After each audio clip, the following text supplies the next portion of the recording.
Hola, ¿cómo se encuentran amigos y amigas del informativo El Pico del Águila, periodismo militante, periodismo sin capucha, donde tratamos los temas como no los tratan en otros lugares? Pero bueno, vamos rápidamente a comentar algunas noticias que me parecen muy importantes, unas darle seguimiento a temas que ya ha tratado su servidor. Y sin más trámite, después de decir que estamos en el jueves 3 de abril de 2025, iniciamos. Hoy la nota que tenemos en la jornada es Libra México las tarifas recíprocas, estas tarifas de aranceles que ha impuesto el desquiciado de Donald Trump, presidente norteamericano. Dispara el estadounidense su primer gran misil comercial contra el mundo. Y todavía se queja, dice Trump, el Tratado de Libre Comercio de América del Norte fue un horror. El republicano acusa que cuesta 500,000 millones de dólares cada año a Estados Unidos este tratado que llama el TELCAN, para nosotros es el TEMEC. Califica de robo el déficit producido por el acuerdo. O sea que el acuerdo, el TEMEC, según él, él entiende que a través de ese acuerdo se está robando a los Estados Unidos. Pero miren, así como les he comentado, así son los imperios. Si no sienten que están explotando a los demás, se sienten robados. Bueno, Libra México, las tarifas recíprocas, perdón, queda fuera de la lista de 60 países con tasas de hasta 97%. La lista de 60 países contra las cuales dispara el misil arancelario Donald Trump contiene hasta el 97% de aranceles. Le está dobleteando el precio de lo que le compra a otros países. Imagínense ustedes.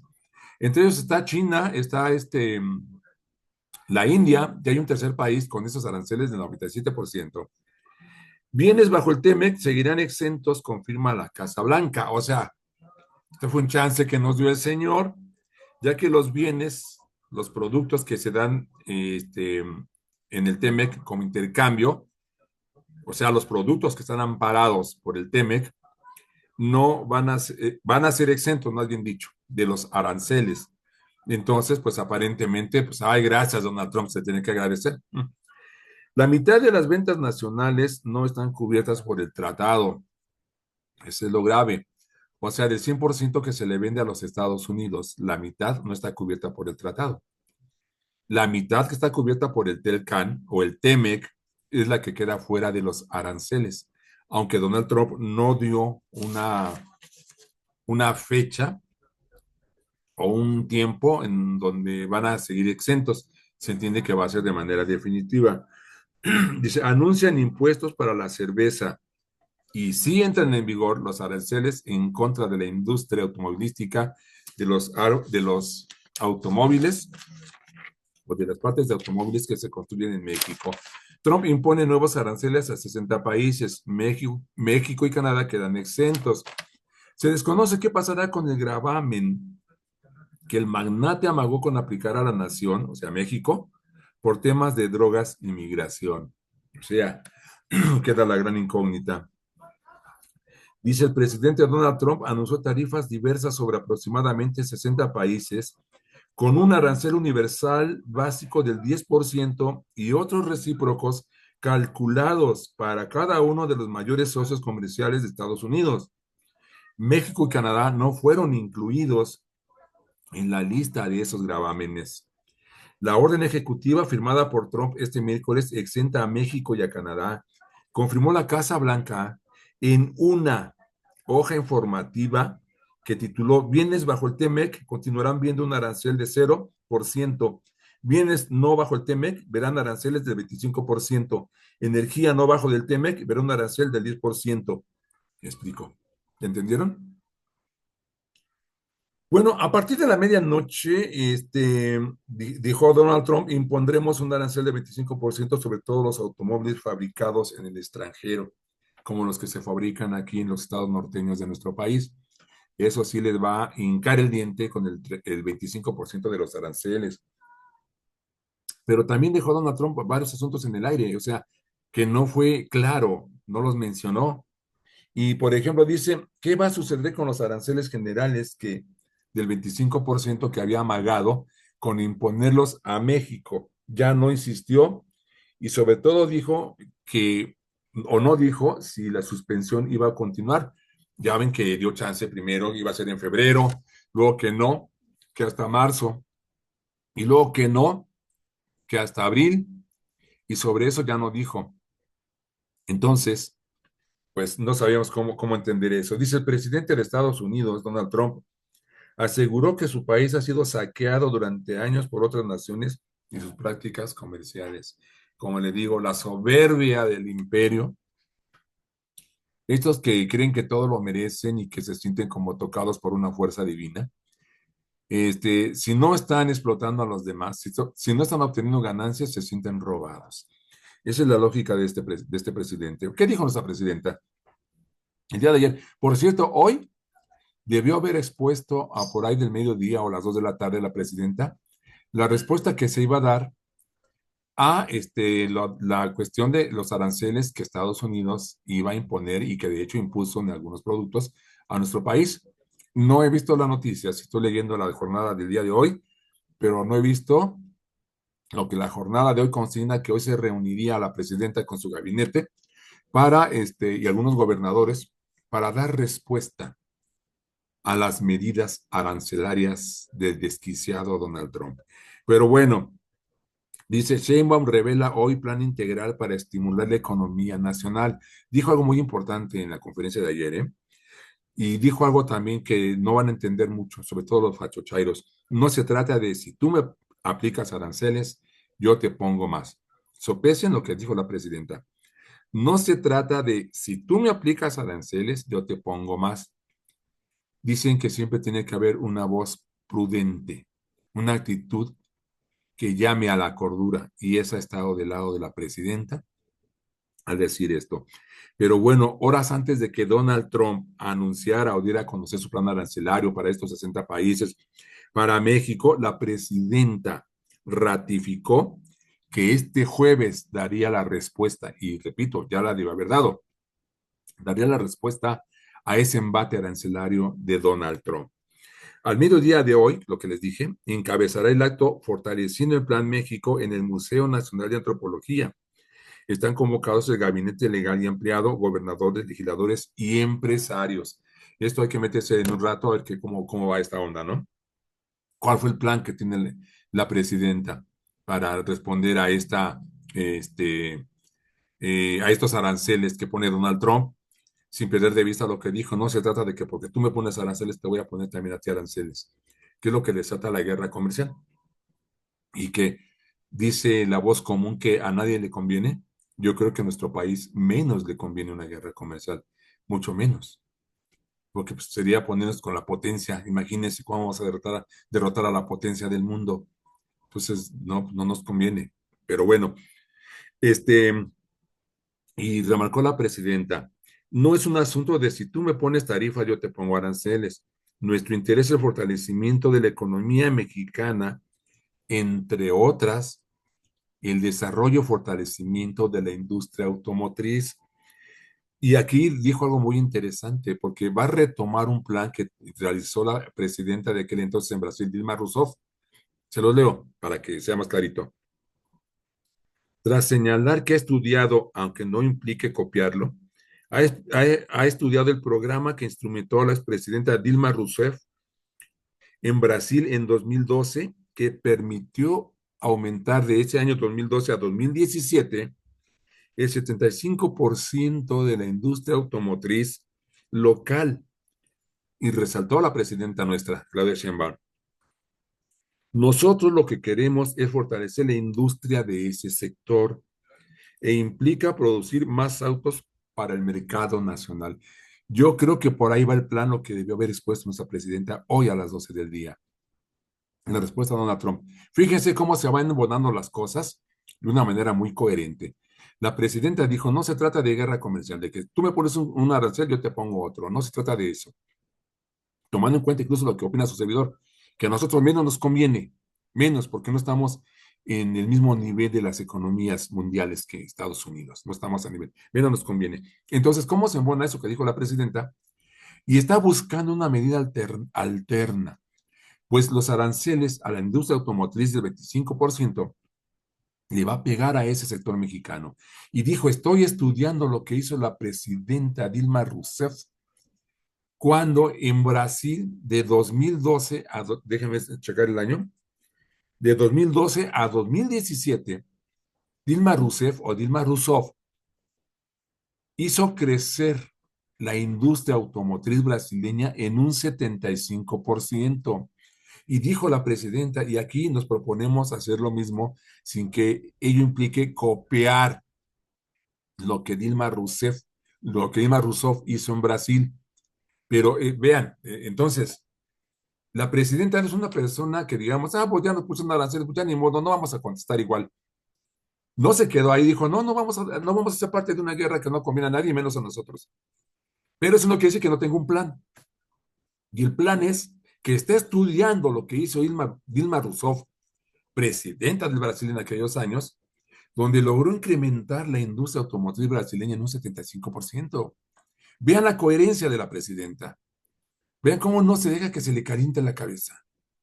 O sea, a mí me parece esto de una manera excelente y dice, si queremos fortalecer la industria automotriz, no es nada más el tema de Estados Unidos, sino cuánto estamos importando y cómo hacer que la mayoría de los vehículos que se compran en México aquí se fabriquen frente a la nueva situación internacional que tenemos. Fíjense, frente a la nueva situación internacional que tenemos, la presidenta está respondiendo al desafío de la nueva correlación en cuanto a la cuestión comercial en el mundo, sobre todo con nuestro vecino, está respondiendo con creatividad y está tomando el toro por los cuernos. Entonces, está entendiendo una nueva realidad que hay que adaptarse y buscar la alternativa para salir bien librados de esos aranceles sin caer en la guerra comercial. Y esto habla, aparte de la creatividad de la presidenta, aparte de la coherente que es, habla de una mente mesurada, tranquila, reflexiva, pero sobre todo creativa, como ya lo dije. Y no tengo duda que va a salir adelante en este desafío que implica este, este reto, esta situación difícil. Y todavía dice Trump, hemos subsidiado a México con 300,000 millones de dólares anuales, dice Trump. Pues a menos que haya sido el Claudio X González eh, con su agrupación, ¿cómo se llama? Méxicos a favor de la corrupción. Solo que así sea, el mandatario considera un robo el tratado que él aprobó. Le digo que este señor está desquiciado. Vámonos a lo siguiente. Bueno, dice condena unánime de los países afectados. Pekín alista contraataque. A esto de los aranceles. No son el acto de un amigo. Grave error. No conviene a nadie. Violan reglas de comercio. Estas son algunas de las reacciones internacionales. Asia y Europa, las regiones más golpeadas por los aranceles. China sumará 34% de tarifas al 20% que ya pagaba desde febrero. O sea, 34 más el 20 de ese 54% de arancel que va a pagar China. Pero China sí le va a contestar en la guerra comercial. Obviamente la economía china, yo creo que está incluso, es superior a la economía estadounidense. China sí tiene los arrestos económicos para aceptar ese desafío con más aranceles también ellos. En nuestro país, como dije, es algo diferente. Tarifas de Trump tiran mercados accionarios de Estados Unidos y fortalecen el peso. Y le llamó Día de la Liberación como una arenga del republicano a esta imposición de aranceles al mundo. El magnate anuncia aranceles recíprocos con una base del 10% a todas las importaciones de su país. China enfrentará tasa 34 y la Unión Europea del 20%. Se disparará el costo de las mercancías, dice analista. Pues no se necesita ser un gran analista para saber que se va a disparar el costo de las mercancías. Salva el TEMEC a México y a Canadá de la devastación, dicen los analistas.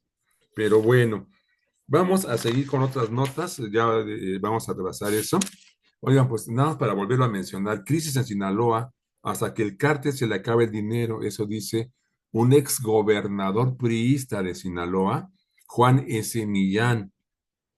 El exmandatario priista remite a un video en el que se muestra que los chapitos controlan el riego agrícola. Pues miren, a este exgobernador priista yo no le creo ni la tercera parte, ni la cuarta parte de lo que está diciendo, porque hace una afirmación que no da pruebas. Músicos y meseros sin empleo por la violencia. Repito lo que dijo este exgobernador, Juan S. Millán. Dice, la crisis en Sinaloa hasta que al cártel se le acabe el dinero. Juan S. Millán ve desfilar por el restaurante de su propiedad a políticos de todos los colores. Muchas veces se acercan a saludarlo y a conversar con él. Millán fue gobernador de Sinaloa de 1999 a 2004. Pero bueno, aquí es algo muy importante. Le dicen, Millán mira hacia sus espaldas al ventanal del restaurante, de su restaurante, como si reviviera el día en que el primer culiacanazo, el 17 de octubre de 2019, cuando ocurrió la fallida operación de aprender a Ovidio Guzmán López, lo que yo les platicaba en la videoemisión de ayer, cuando el ejército mexicano tomó la decisión, apoyado por el presidente Andrés Manuel López Obrador, de que soltaran a Ovidio Guzmán López, el hijo del Chapo, porque iba a estar una guerra sangrienta, y aquí lo, este, lo dice con más fidelidad de como yo se las comenté. Fíjense, Millán mira hacia sus espaldas al ventanal del restaurante como si reviviera el día del primer culiacanazo, el 17 de octubre de 2019, cuando ocurrió la fallida operación de aprender a Ovidio Guzmán López, el hijo del Chapo. Hasta acá, dice el exgobernador priista, hasta acá se escuchaban los balazos, estaban como a 150 metros. Cuenta con cierto detalle las amenazas que por radio lanzaban los delincuentes que iban a ir a quemar las casas de los militares con sus familias adentro. Era, dice, una voz con mucha autoridad. Fíjense usted lo que está diciendo este exgobernador. No sé, pues, obviamente yo no conozco Culiacán. Él tiene un restaurante, dice que a mirar hacia sus espaldas, dice, hasta acá se escuchaban los balazos. Aquí el 19 de octubre de 2019, 17 de octubre de 2019, cuando soltaron a Ovidio Guzmán. Dice que hasta allá se escuchaban los balazos, no sé qué tan cerca estaba su restaurante de donde estaban los balazos para liberar a Ovidio Guzmán. Pero dice algo muy importante, estábamos a 150 metros. Cuenta con detalle que hubo amenazas por radio que lanzaban los delincuentes, los chapos, que iban a ir a quemar las casas de los militares con sus familias adentro. Era, dice, una voz con mucha autoridad. ¿Quién era esa voz con mucha autoridad? Que él reconoce. O sea, a mí no, yo no tengo ninguna duda que este señor periodista está en el ajo de esto. Él está. De hecho, estos, como ya lo dije y lo diré cuantas veces sea necesario, así les arde el espunce a los fachochairos, que esta situación la crearon los priistas y los panistas, principalmente los priistas. Entonces, él está reconociendo que dijo una voz autorizada que si no soltaban a Ovidio, iban a ir a las casas de los militares y a quemarlos con todas sus familias. Aquí yo lo único que quiero destacar de esto es por qué esa fuerza del crimen organizado. El, es sorprendente que este grupo, el cártel de Sinaloa, que como dije ayer, sus dos facciones ya están peleadas, los Chapos contra los Mayos, pero me sorprende que tengan esa fuerza para amedrentar a las autoridades estatales. Y si mucho me apuran, como dicen por ahí, hasta las autoridades federales. Porque el costo sería gravísimo. Si están diciendo los criminales que aquel 17 de octubre, si no soltaban a Ovidio Guzmán, iban a ir a las casas de los militares y a quemarlos con todas sus familias, ¿ustedes creen que el ejército se va a quedar con los brazos cruzados? Por supuesto que no. Lo más seguro es que hubieran respondido con la misma o el doble de la fiereza en contra de estos delincuentes. Pero estos delincuentes no tienen ética, no tienen moral. Sí van a ir contra las familias.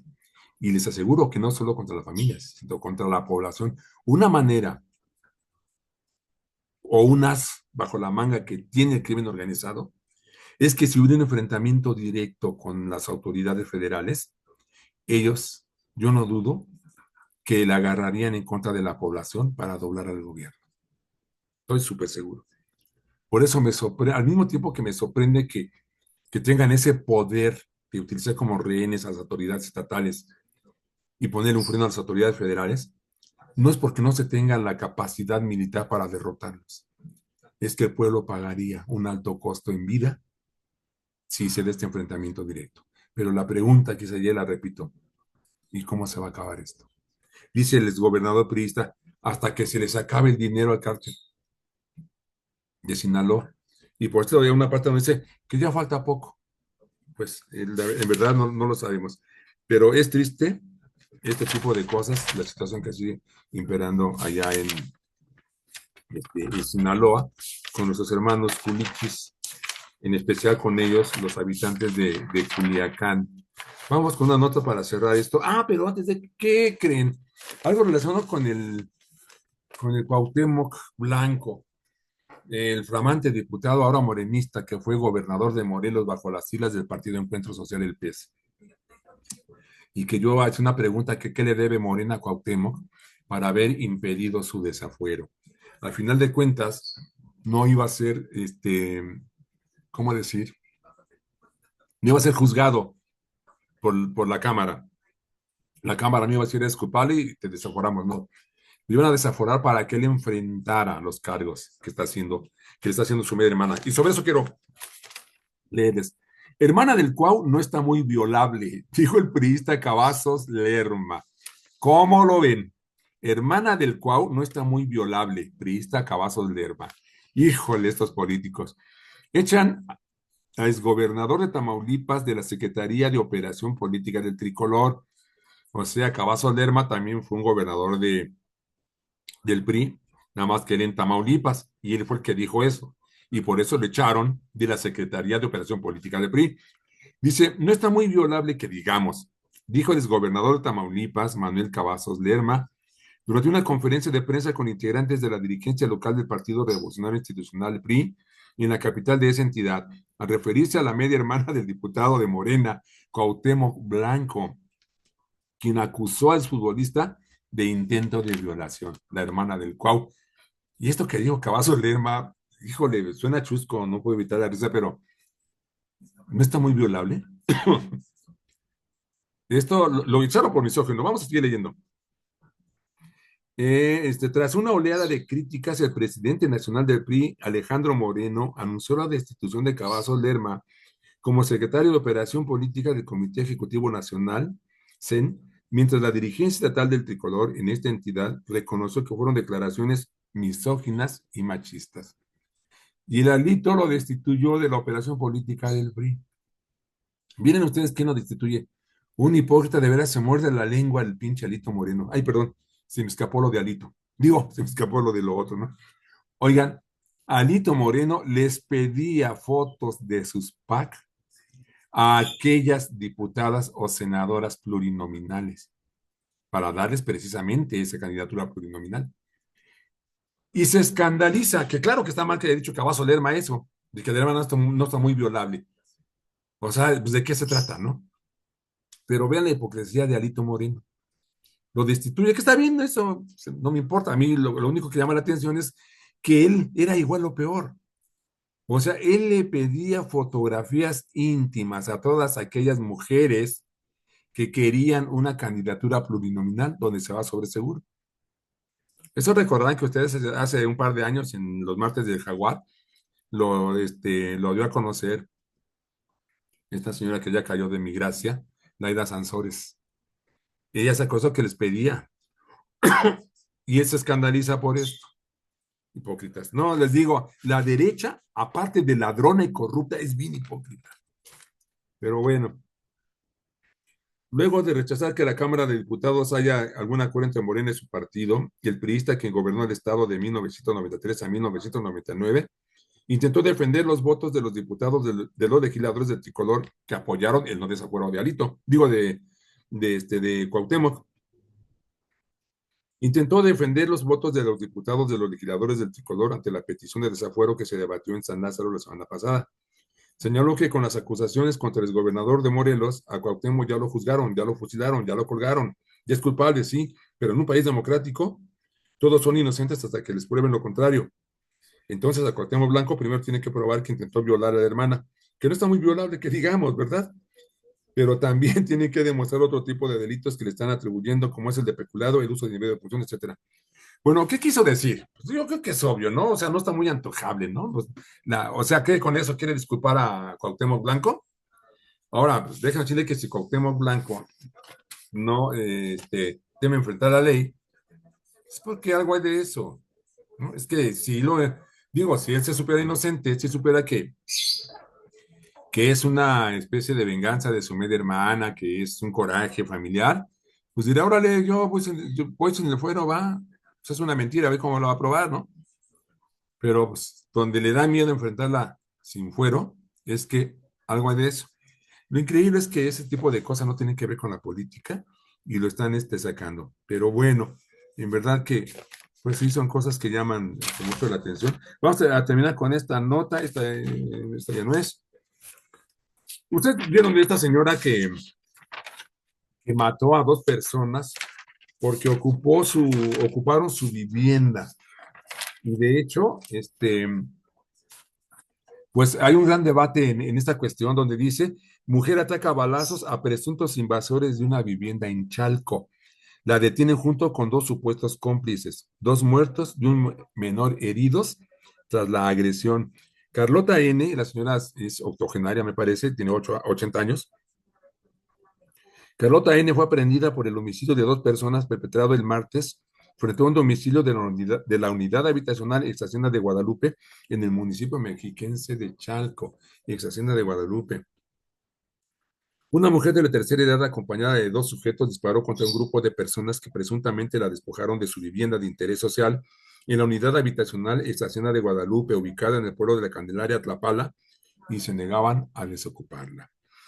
Un joven de 19 años murió en el estacionamiento de la casa. Un adulto de 51 años estuvo gravemente herido y falleció cuando recibe atención médica en un hospital, mientras un menor de edad fue lesionado de dos impactos de bala, uno en cada pierna.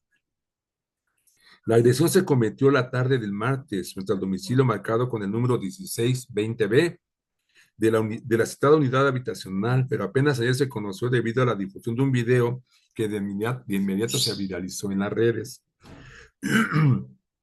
La Fiscalía General de Justicia del Estado de México informó anoche que se detuvo a tres responsables de la agresión, Carlota N., Eduardo N. y Mariana N., y se aseguraron las dos armas que habrían sido utilizadas en el ataque.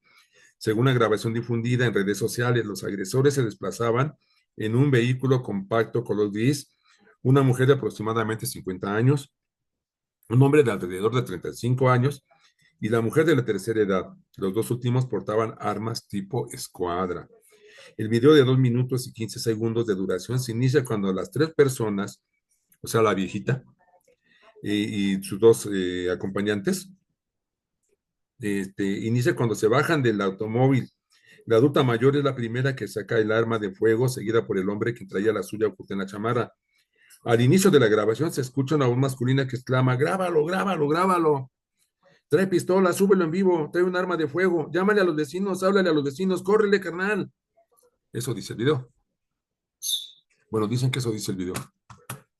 Y al minuto con 51 segundos se escucha la primera detonación hecha por el hombre de chamarra, quien dispara al aire aparentemente para evitar que la gente se acercara. Ambos avanzan hacia el estacionamiento de la vivienda y apuntan a quienes ocupan la propiedad. Se escucha un segundo disparo y por el movimiento del teléfono no se aprecia quién lo realiza, pero al retomar la escena, se observa que el hombre adulto, quien luego sería identificado como Esaú N. de 51 años, yace en el suelo aún con vida. Una mujer que viste de negro sale de la casa e intenta protegerlo con su cuerpo. Se escuchan gritos de histeria de una mujer quien aparentemente es quien filma la agresión y exclama, le dio a mi suegro. Se escucha esa voz. En ese instante un joven que vestía playera blanca y short rojo intenta auxiliar a la pareja, pero la anciana le apunta. El muchacho trata de protegerse detrás de la mujer que viste de negro, pero recibe al menos un impacto de bala en el pecho y cae fulminado. Se observa cómo Esaú, quien está herido, se levanta y se abalanza sobre la mujer de la tercera edad, a quien empieza a golpear. Otras personas se suman para tratar de desarmarla. Nuevamente aparece el hombre de chamarra oscura, quien dispara a quemarropa contra la gente y lesiona a Cristian N., el chavito, de 14 años, que sufrió al menos 2 heridas en ambas piernas y hiere en el tórax a Esaú, señor de 51 años, que se desploma en el pavimento. Fuentes de la Fiscalía Mexiquense revelaron que los agresores afirmaban que su vivienda había sido invadida, mientras los ocupantes de la casa y dedos de las víctimas declararon que ellos rentaron la casa por internet, pero aunque no presentan pruebas que acrediten sus dichos. Pese al intento de desarmar a los agresores, estos lograron intimidar a la gente, subieron al coche y huyeron sin mayor contratiempo. La viejita, la mujer y el hombre de chamarra. La comunidad de la Candelaria Tlapala se ubica a unos 5 kilómetros de la cabecera municipal de Chalco. A solo unos metros del sitio de la agresión se encuentra un módulo de seguridad pública de Chalco, pero la policía local no actuó. Qué raro. Pinches policías, ¿para qué sirven? En redes sociales hay un intenso debate sobre el actuar de la mujer de la tercera edad y el hombre que la apoyó en el ataque. Otros acusan de inacción a las autoridades del gobierno municipal. Comentario. A ver si buscan en las redes sociales un video que lo saca bien explicado, creo que se llama Jesús Escobar, este youtuber, muy bien explicado de este caso. La cosa está así y hay debate porque se dice, se empezó a rumorar, no rumorear, que esta palabra que no me gusta, se empezó a rumorar que los ocupantes de la casa y que fueron abatidos, el señor y su hijo, el joven, que fueron asesinados, que ellos eran invasores de viviendas ajenas y que ellos argumentaban que habían rentado la casa por medio del internet y que cuando llegó la viejita con sus dos acompañantes, la mujer y el hombre de chamarra, ya estaban cambiando las chapas de las cerraduras. Si tú rentaste, obvio es que no tienes por qué cambiar las chapas, las cerraduras. Eso habla de lo que Jesús Escobar, este youtuber, califica como una especie, no son las palabras de él, voy a tratar de traducir lo que él decía.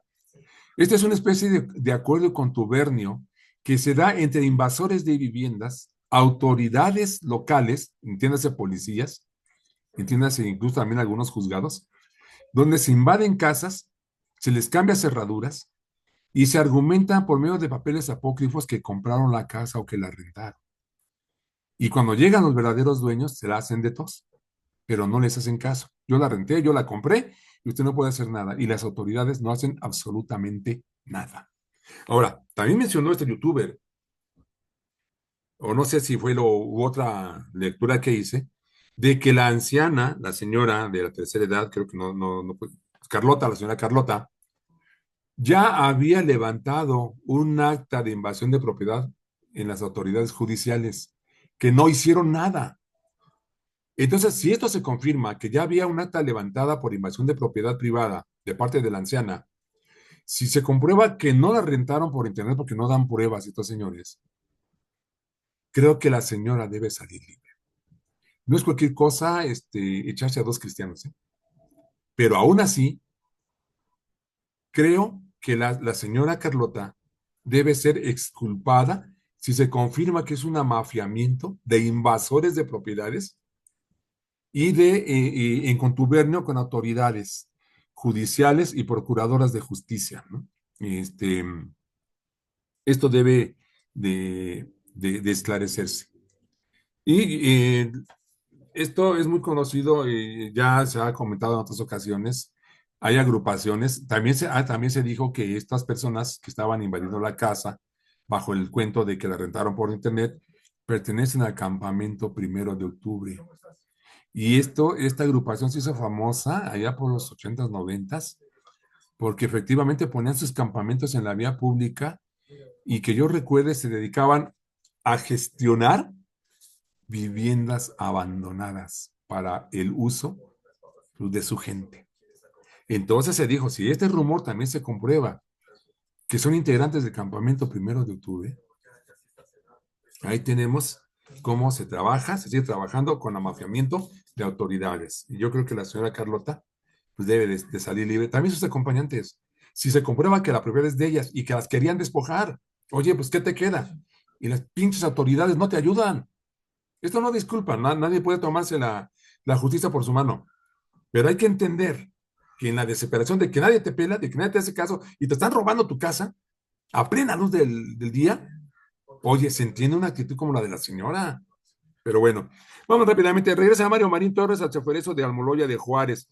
El beneficio careció de sustento y no valoró la gravedad de la imputación. Le quitan la prisión domiciliaria por riesgo de fuga. Al exgobernador de Puebla, Mario Marín Torres, le duró menos de 7 meses la medida de prisión domiciliaria que le concedió en agosto del año pasado la jueza penal Angélica del Carmen Ortuño Suárez por su presunta responsabilidad en el delito de tortura cometido contra la periodista Lidia Cacho, pues ayer ingresó al Centro Federal de Reinserción Social número 1 en el altiplano de Almoloya de Juárez, Estado de México.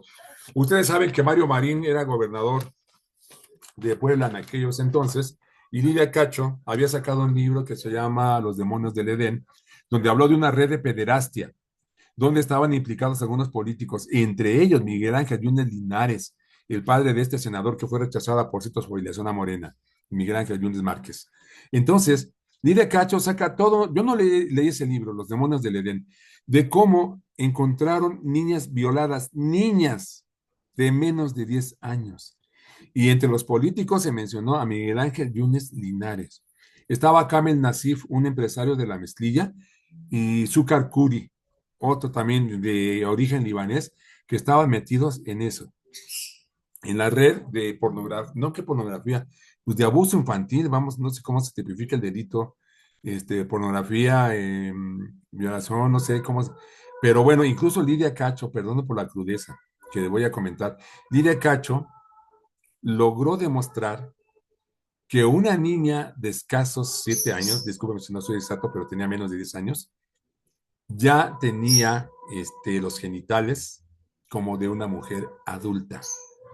Ya. Eso lo logró demostrar Lidia Cacho y especialistas que ella llevó. En esta red de pederastia, pues Kamel Nasif era el gran amigo de Mario Marín.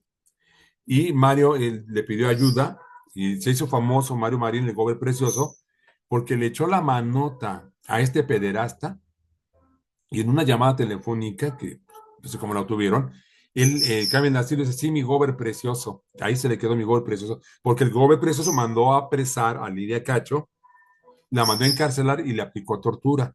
Y entre las cosas que le escucharon decir a Mario Marín, dice, perdón otra vez la cuestión ruda, dijo más o menos, palabra más, palabra menos, dijo Mario Marín, ya la vamos a entambar y la vamos a mandar con las tortilleras. Ustedes saben que es un término muy despectivo que se les da a las mujeres gay, a las mujeres lesbianas. Esa amenaza y tortura que le aplicaron a Lidia Cacho hicieron que fuera hecho prisionero Mario Marín y había sido liberada, le había sido cambiada la prisión penal en agosto del año pasado, que en su momento el presidente también lo criticó porque fue en un sabadazo, donde dejaron libre a Mario Marín. Yo también lo traté de ese tema en una videoemisión, ya me acordé. Entonces salió, le cambiaron, no salió libre, le cambiaron ¿cómo le llaman? Las medidas precautorias, de que estuviera en el penal de Almoloya, donde ya regresó, lo mandaron a prisión domiciliaria en su casa. La valoración que hizo un tribunal de lo que hizo la jueza que le había cambiado las medidas cautelares es que sí había un riesgo de fuga de Mario Marín y por eso lo regresaron al penal. Pues amigos, hasta aquí le dejamos con estas noticias. Hay temas muy importantes, pero pues de por sí ya me extendí, nunca quiero extenderme tanto, pero finalmente termino extendiendo. Pero bueno, esas son las cosas. Amigos, pues esperamos ya regresar este domingo con los temas de misterio y revelación, las otras realidades. Estoy preparando un tema bien meco y esperamos que mañana nos pueda acompañar Juancho Ratón. Mañana yo tengo un compromiso y pues Juancho, no, pues ya sabe, no lo puedo dejar solo ante la pantalla de sus celulares, de sus tabletas o de la computadora porque ya ven que es grosero el ratoncito. Pero bueno, vamos a ver si mañana podemos transmitir ya con Juancho Ratón. Y el domingo, temas de misterio y revelación. No les adelanto el tema porque a lo mejor se los cambio. Amigos, buenas noches, descansen ustedes y un excelente prefin de semana. Estaremos en contacto.